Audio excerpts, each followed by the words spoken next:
Тэсэмэ цаана залуусаа ингээд миний суугт иргэн давтаа морил. Өнөөдрөөс эхлээд би контентоо тууштай хийхээр шийдсэн. Тэгээд өөртөө нэг 30 хоногийн челленж маягийн юм тавьж байгаа. Энэ маань яах вэ гэхээр зэрэг би өдөр болгон контент оруулна. Тэр контент нь би YouTube feed дээрээсээ өөрт сонирхолтой гэж бодсон сурахыг хүсэж байгаа зүйлүүдийг үзнэ. Тэгээд тэр бичлэгийг үзэхдээ ойлгож авч байгаа зүйлийг ингээд яри гэж бодлоо. Энэс өмнө бичлэгийг хийхээс өмнө би нэг бичсэн юм а. Тэгсэн чинь энэ микрофон ажилах уу? Тэгвэл холболтон болох уу? Одоо болж байна яаж? Холболтон болоогүй тэгээд юуны камерныхаа микрофоноо бичсэн байлээ. Тэгээд бүр бичлэг маань шаал хэрэггүй болж хувираа тэгээд устгачаад одоо дахиад бичих гэж байна. Тэгэхээр энэ бичлэг үзсэн байгаа. So there's a new way to тэгээд энэ бичлэг дахиад нэг явуулчих. Тэгээд ер нь бол нэг бүтэн үзсэн гэсэн үг шүү дээ. Би тэгэхээр арай илүү их юм ярьж магадгүй. Тэгээд би яг яа гэж бодсон бэ гэхээр зэрэг магадгүй намайг үзэж байгаа хүмүүс донд англи хэлгүй хүн байж болно шүү дээ. Тэгвэл ингээд англи хэл дээр маш олон юм мэдлэгийн сан байгаа. Тэнцэнээс ингээд үзээд тэгээд би өөрийнхөө ойлгож байгааг гоё ингээд яриад өгөх гоё юм байх гэж бодлоо. Тэгтээ би энэ контентыг тэр чигт нь орчуулахгүй хэрэгтэй авахыг хүссэн тий. Ер нь хэрэгтэй гэж бодсон тэр сэдв ямар нэгэн топикийг ярилцаад явъя. Тэгээд таалагдчихвэл дуустна зэрэг. Тэгээд жоохон өдөрт болж магадгүй ихний хэмжээний нэр хэлэхдээ нэг жоохон юм тийм бидэн шүү дээ. Тэгээд нэг хүлээлт бол би өөртөө тавихгүй. За тэгээд орцгоё. vlog that is absolutely exploding right now, and I think it's going to be massive in 2025. I'm going to be using it on my channel moving forward, and it's going to be a blend of different types of content. You see, the old way of vlogging is kind of dead. It still works, but not as well. But nobody really cares about a day in the life stuff. Энэ маш олон төрлийн одоо нэг контентны тийм контентны type одоо type гэдэг одоо монголоор юу гэх юм бэ? Контентны төрлүүдийн нэгдмэл маягаар ингээд влог гэдэг зүйл буцаад ингээд ирч авч байна. Гэтэл ер нь бол YouTube байх юм бол ингээд баян харагдаж байгаа. Тэгээд энэ талаар бас ингээд үзүүл зүгээр юм болов уу гэж би бодоод тэгээд үзэж байна. Окей, цааш нь үргэлжлэе. So the evolved strategy is IRL plus POV plus IRL, POV, EDU гэдэг юм гурван төрлийн зүйлийг хооронд нэг холбочихсон. Тэгээд влог хийх гэж хэлж байна. EDU. So let me take you through what I mean by this. So in real life, IRL, as people are starting IRL гэдэг нь болохоор in real life гэсэн утгатай юм байна. To use that term more and more after COVID and after all of the different things online with people working online and feeling lonely and craving authentic content and the rise of AI and faceless энэ одоо нэг харисаны цар тахлын үеэр тэгээд ингээд хүмүүс гэртээ байгаа те ингээд яг гоё юм амьд мэдрэмж авах болсон байдаг ч юм уу тэрнээс болоод тэгээд AI гарснаас болоод одоо ингээд яг жинхэнэ real хүн байх бас хэцүү болоод байна шүү дээ ингээд царайгүй шууд ингээд ярьсан контентууд айгүй их гарч ин тэрнээс болоод одоо хүмүүс яг юм жинхэнэ бодтой айгүй гоё үзэхэд тийм таатай байх тийм контент айгүй их дуртай байгаа. Тийм болохоор зэрэг in real life буюу энэ хүү байдлаар одоо ингээд яг бодтой яг хуурамч зүйлгүйгээр тийм одоо Instagram гэхэд амар гоё гэл бүхэн л гоё perfect байх гал ингэдэж шүү дээ. Тийм үгүйгээр яг зүгээр л 100% in real life жинхэнэ амьдрал дээр гэдэг тийм зүйлийг оруулж байгаа юм байна. Channels and videos people want in real life. They want to go back to the sort of vlogging style of YouTube. We want that connection, we want that realness, we want that authenticity. Хүмүүсийн хооронд ийм харилцаа одоо ингээд холбогдол connection гэдэг зүйл. So people really want to see aspects of in real life. They don't want to just see you sitting at a desk like I am now, though this does still work. But you could bring in elements of outside and the real world to make your videos feel more real. The other one is POV, and I'm going to show you some examples in a moment of why this is working and channels that are using it really. Дараагийнх нь болохоор POV буюу point of view гэж байна шүү дээ. Ингээд миний өнцгөр. Тэгээд одоо влог хийхдээ тэрийг миний өнцгөр чи өөрийнхөө өнцгийг л харуулна гэсэн утгатай юм байна л да. Really well. But POV means point of view. People want to see your point of view. They want to see your opinions, your life. They want to see the good, the bad, the ugly. They want to see processes. So they want to know, what are you doing in your life? Is it real? People are tired of being lied to by influencers and everything feeling fake, and there's obviously a lot of fake AI content now as well. Influencer ингээд олонний танил ингээд банк ингээд рекламддаг те. Мөнгө аваад рекламдж байгаа ч юм. Мөнгө аваад рекламдах нь тийм буруу зүйл биш л те. Гэхдээ яг нь одоо үзэгчд нь өөрсдөө юу болчих гэсэн үг байхгүй. Тийм гэрхай гэх юм уу те. Тийм болчихсон учраас өөрсдөө тийм хүсэж шүү дээ. Зүгээр ингээд мөнгөний төлөө хийж байгаа тийм контент үзмээргүй байна те. Зөвхөн яг өөрийнхөө байж чадж байгаа тийм контентыг үзхийг илүү үздэг. Тэгээд энийг бол би түшгийг бол хийж чаддаг байх гэж би ер нь боддог байхгүй. Яг өөрөөрөө байдаг. Яг өөрөөрөө бүх зүйлийг гоё хийдэг. Энэ Монголын ютуберүүд бол дийлэх нь тийм дээ. YouTube дээр бол айгүй гоё. Ер нь YouTube бусад social network-оос YouTube хамгийн гоё нь шүү дээ, тийм үстэй. Санал нэгжийг л гоё сэтгэлдэлтэй гэрээ. Яа, тэгээд цааш нь үргэлжлүүлээ. Олон юм ярих гэдэг юм. So people want to see that it's real. So they want to see your point of view, but the bloopers, the outtakes, the bad side, not just the polished good side, the way that you present your perfect life on social media. People don't want to see that. Ингээд polished буюу ингээд засварлаад хит хийгээд ингээд план энэ тэнд ингээд юм ингээд анхичаал ингэсэн. Ингээд гоё болгоцсон team content. Ер нь бол хүмүүс нэг сонирхоо байцсан гэж хэлж болно. Тэ? Anymore. So they want in real life, and they want your point of view, the good, the bad, the ugly. And then the other part is edu, so education or information. And this refers to purpose, the purpose of your video. Now that might be too ер нь education гэхээр тэр бичлэгнийхаа purpose боёо одоо шалтгаан тэ эцсийн үр дүн эцсийн шалтгаан нь болж орж ирэх ёстой юм байна. Inspire, it might be to educate, it might be to show people something on a journey, take them on an adventure, but there has to be some type of purpose to it. No longer can you just vlog your life and you go to a coffee shop and essentially hang out with people. Тин зүгээр гараалтай ингээл coffee shop сууж байгаа, кофе уулаа, ч гэдэм дэлгүүр явлаа. Гэтэ чи би team vlog ч нэлээд өнгөрцөн штэ өнгөж зэ. Can to a degree if you're an interesting person, but most of us aren't that interesting. We have to create interest based on the purpose of the video itself, and those overlapping things of what we're doing with the яг тийм зүйлүүд одоо ингээд ямар ч юм юу сонирхолгүй болчихж байгаа шүү дээ. Тэгэхээр зэрэг educate буюу ямар нэгэн зүйл ингээд зааж өгч байгаа, ямар нэгэн эцсийн үр дүнгийг өгөх гэж байгаа тиймэрхүү байдлаар тэнд одоо сонирхол төрүүлэх хэрэгтэй болж ийн гэсэн үг байхгүй. Тэгэхийн тулд educate хийх хэрэгтэй влог дээр. Юу ч хийж болно шүү дээ. Юмстэй одоо ингээд ямар нэгэн юм зааж өгөх, өөрийнхөө илүү сайн хийж чаддаг зүйл гэдэг юм. Аль эсвэл мэдгүй чи өөрийнхөө хийж чаддгүй зүйлийг хийж ийсэн байж болно шүү дээ. Хамгийн анх удаа хийж үзлээ ч гэдэг. Тэрийг влогжуулаад тэрэн дээр өөрийнхөө сурсан одоо алдсан алдаа бас хийлээд өгөх юм бол тэр чинь гэсэн education аахгүй. Real life, our personal point of view and opinions, which hopefully will be a little bit polarizing as well.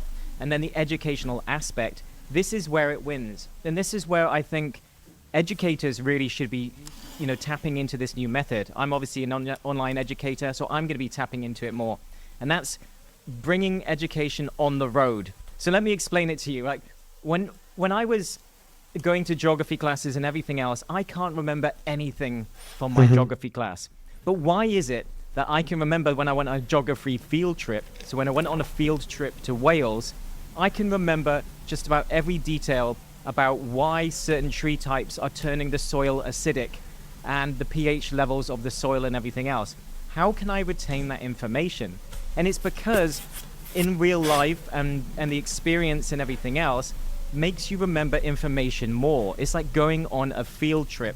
And that's, as an educator, what I want you to take from this. Instead of sitting in the office like I am now and basically bashing on about 10 points of this or 5 points of this and then shoving some B-roll into it. Геологи хичээл дээр ингээд амир хин ингээд заасан юмыг одоо 10 жилдээ заасан юм бол хинч одоо ингээд буцаад санахгүй шүү дээ. Тэгэхээр хүн болохоор зэрэг одоо хэрвээ одоо энэ залуугийн жишээгээр болохоор зэрэг халимныг үзэх гэж явах тиймэрхүү зүйлийг хийгээд влог хийгээд ч юм уу те. Влогийг хайчаа. Зүгээр ингээд явлаа гэж бодоход тэр чинь яг жинхэнэ амьдаар мэдрээд тэгээд тэр whale яадгийн тэр хажууд нь одоо мод ч юм уу те энэ яаж одоо pH гаргаж авдаг юм ч гэдэг юм. Ямар ч мэдээлэл гэж болно шүү дээ. Тэрийг яг жинхэнэ амьдралаараа ингээд мэдээд хараад сонсоод ингэж юм бол хүн илүү их нөгөө ой тогтолттой авах чадвартай байдаг. Тэгэхээр ер нь бол educational буюу яг vlog дээрээ яг жинхэнэ одоо өмнөх IRL буюу in real life яга тэнгуүтэй point of view өөрийнхөө өнцгөөс харуулад те энэ жинхэнэ амьдрал дээр болж байгаа зүйлийг гэх юм уу жинхэнэ амьдрал дээр ийм байдаг шүү ямар ч тийм флаш ийм байхгүй харуулах хажуугаар өөрийнхөө өнцгийг бас ингэ харуулад тэгээд тэрэн дээрээ нэмээд educate хийгээд ямар нэг жижиг жижигхэн зүйлч байсан хамаагүй те гэд тэр бичлэгийг үзснийхаа дараа тэндээс ямар нэгэн тэр зүтсэн хүн ямар нэгэн өгөөжтэй зүйлийг өөртөө авах тэр юмыг бодно гэсэн үг юм байна л та. You actually want to take people on the road and explain things as you're going along. Now that's not to say that you're necessarily completely demonstrating in real life. If you can do that, then great. But it could just be taking you on the road to hold interest. We find the mundane interesting. We don't want to get bored. So while you're talking, we can look around at the things surrounding you that are happening around you. So let me show you people that are doing this in different ways. So we've got Uncomfy here. So Uncomfy is a channel that has nearly 500,000 subscribers, and she is getting nearly 1.5 million monthly views. And what she's doing is point of view stuff. So she's tapping into the point of view stuff, where she's obviously an interesting person, so she is essentially vlogging, but she's documenting her process of starting and running an art shop. So she's running her art shop. So it's урлагийн жимхлүүр ажил хийдэг тиймэрхүү юмны шоп ажилладаг тийм эмэгтэй юм байна л та. Тэгээд энийг ингээд тэр одоо ажиллаа яг ингээд влогжуулж чинь гэсэн үг. A small business, it's about an art business. There's creativity, it's talking about the problems, the processes and everything else about running her small business. She's documenting the progress, the process, but it's also educational. So she's documenting, which is point of view. Дөрөхийн өөрийнхөө одоо бизнесийг ингээд авч явж байгаа энэ төрөйтэй бизнесийг ингээд хөгжүүлж байгаа процессоо ингээд докюментлуулад ингээд явж байгаа. Тэгээд бас хажуугаар нь ингээд education өгöd байх гэсэн үг. Яг яадаг юм бэ тэгээд тэр бизнесийг босгохын тулд юу хийх юм бэ, яадаг юм бэ гэдгийг ингээд бичлэгээрээ докюментлуулан бас харуулж байгаа гэсэн үг тийм. Зүгээр бодоод үзэхэд л одоо энэ хүн ингээд хийж байгаа бүгдийг ингээд влогжуулаад харуулхаар ижлэхэн сонирхолтой хүн байж болно шүү дээ. Яг иймэрхүү юм хийхийг үзэж байгаа тийм хүн байх юм бол ингэт юм биш үү? Энэ дээр нь ингэж алддаг юм биш үү? Энийг анхаарах хэрэгтэй юм биш үү гэдэг тэр чинээс үнцийг авч гэсэн үг байхгүй. And then she's showing the process as well. And it feels more real because of this, because she's showing the failures and the successes and everything else. Now, no doubt, I haven't watched a huge amount, but no doubt she's an interesting person as well. And she's good at creating videos. But as you can see, it's just, you know, very simple stuff. But she's talking about the issues and she's relating it. So the common theme and the common purpose of the videos is the art business. Now, she could just be talking about her life and she'd probably do okay. But I think it's because she's got that overlapping interest and that overlapping educational theme with the point of view, she's far more interesting to people and is succeeding much more. Now, she's not alone in this. There's many other channels that are tapping into this and growing quicker because of it. Especially if you're doing something interesting, obviously it helps. This guy here, Daniel Dalen, he's got 137,000 subscribers and he's getting over 400,000 monthly views. But the weird thing is this channel is not very old. So let's look at this. The last 6 months, nearly 73,000 subscribers in the last 6 months. So this channel is probably less than a year old. It's probably about a year old. He's got 66 videos and all he's doing is documenting his process of starting and running a business. Now again, he's got interesting overlap. Бизнес яаж эхлүүлж байгаагаа эхлүүлээд яаж ингэж авч явж байгаагаа зүгээр ингээд документчилж байгаа байхгүй. He's gone to Chinese, he's learning China. He's learning China. He's learning Chinese. He's also obviously a young guy who's driven, but he's documenting the process of starting a business. And that's, again, the good, the bad, the ugly, the amazing. You celebrate his wins, his failures, but you're along for the ride. So you're seeing all of the different aspects. So it's point of view, POV, 26-year-old online entrepreneur, 26-year-old online entrepreneur. So again, it's the sort of vlog, the day in the life, but with purpose behind it. And that is the other aspect of it. Now, this is working incredibly well for the over 35s. You may have heard me talk about this. The over 35 demographic is growing right now. We are the fastest growing demographic on YouTube itself, especially with long form content. So there's a lot more people over 35 and 40 who are starting to become creators on YouTube, and they're an underserved demographic. But these are also people that have a lot of life skills. So if you're a young entrepreneur, young up and coming. Одоо ингээл 35-40-с одоо энэ өмнөх үзүүлсэн бол ингээл 35-аас доош насны ингээд залуучуудын хийж байгаа channel биш үү те. Тэгмэд одоо саний ах хүүгийнх болохоор зэрэг 35-аас 40-с дээшгээ хүмүүстэй тэгээд энэ хүмүүст юу байгаа вэ гэхээр зэрэг нэг амьдралын туршлага шүү дээ. Маш их амьдралын туршлага байгаа. Тэрийг ингээд одоо vlog төрөөр бас educate-ийг оруулж болж байгаа хөөх тийм. Person documenting the point of view with a little bit of purpose will give you that unfair advantage. But the unfair advantage you may have as someone over 40 is life experience. You've probably done many things in your life, be it painful stuff, successful stuff. You maybe built houses, gone through divorces. You've had illnesses. You've got so many experiences, good and bad, that give you wisdom that you can tap into to help people. Now, that could be having an educational style channel where you're just doing it very relaxed and informal using this vlog style, such as we've got Dry Creek Wrangler, who is a guy that's become famous in the last couple of years, who was basically almost like a cowboy, and he was teaching young men how to become cowboys and everything else. And now he talks to young men about young men's issues such as loneliness, mental health, hustle culture from a traditional man's point of view. And there's a lot of young men that are looking for role models these days, so he's tapping into that. But he has a lot of good. Тийм залуучуудад айгүй тийм role model буюу одоо үлгэр дуурайл болох хүн айгүй дутагдж байгаа шүү дээ. Тэрийг одоо ингээд айгүй хоолгаар хараад тэгмээ энэ ах ууллаар зэрэг юм channel нээсэн байхгүй тий. Тэгээ vlog хийгээл ерөөс ингээл сандал дээр ингээд суудсан. Тэгээ ингээд зүгээр ингээд юм яриад байгаа. Wisdom to share.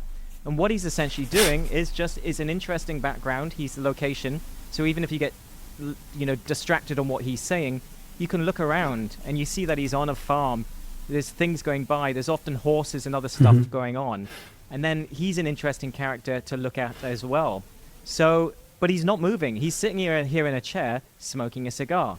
So it's in real life, it's his point of view and perspective and opinion, often quite polarizing. And that's it. But it's interesting enough. So those are the overlapping themes. And this is what I think you should start to try and tap into. It will give you an unfair advantage in 2025 and beyond, because people are craving these rough types of videos, this authenticity. So it means that the sort of high-paced, high-editing videos that are not as in demand. So you don't need to have these amazing editing skills anymore. Now, if you would like more in-depth training, ингээд амар хурдан ингээд кадлцсан, ингээд амар хурдан одоо мистер бист шиг тийм. Тэгээд амар гоё ингээд болох гээд ингээд ядцсан. Sorry. Тиймэрхүү эдитүүд ер нь бол нэг тийм сонирхох байж гинэ гэдэг нь харагдаж байна те хүмүүс. Тэгэхээр бүр тэгж амар эдит хийх юм бол та нарт ямар ч шаардлагагүй гэсэн үг байхгүй те. Тэгмэн тэр ер нь тийм флаши амар эдитийг бол ер нь бол зүгээр реклам дээрээс харах юм шиг үү те. Влог ер нь бол хэлүүлээд үзээрэй guys. Тэгээд магадгүй би энэ контентыг хайжгаар бас би влог хийж магадгүй юм хийж мэддэг тийм.